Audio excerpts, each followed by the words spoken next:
Basically ఇంకోటి కూడా చెప్పడం మర్చిపోయాం. మా తీర్మానంలో అది కూడా ఉంది, థియేటర్ రేట్లు పెంచాం. ఇది ప్రేక్షకులకు మేము ఇస్తున్న భరోసా.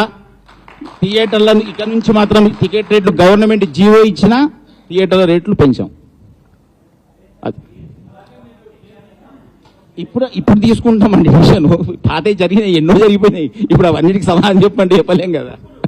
ఇప్పుడు ఇక్కడ నుంచి మాత్రం లేదు. ఇంకా లాస్ట్ 2 years నేను చిరంజీవి ఇద్దరం కలిసి కూర్చొని we spend lot of time on that particular subject. కనీస రెవెన్యూస్ కూడా రాకపోతే సినిమాలు తీసే పరిస్థితి కూడా తగ్గిపోతుంది. సో అది కూడా బ్యాలెన్స్ చేసుకొని సినిమాలు తీసే పరిస్థితిలో కూడా ఎంకరేజ్ చేయడం ఎలా అనే దానికి కూడా రీజనబుల్ రేట్స్ రావాలి అని చెప్పి కూడా ఆలోచన చేయడం జరిగింది. So we are to bring a fine balance between cinema చూసే ప్రజలకు కూడా మరి ఇబ్బంది పడకుండా ఉండే రీజనబిలిటీని తీసుకొస్తూనే అట్ ది సేమ్ టైం మన రేట్లు సినిమా పరిశ్రమను పెంపొందించే విధంగా ఉండేట్టుగా ఒక ఫైన్ బ్యాలెన్స్ క్రియేట్ చేస్తూ రేట్స్ను కొంచెం మాడిఫై చేసినాం. సో రేట్స్ను కూడా I think by and large those rates seem to be going well. But at the same time we are fighting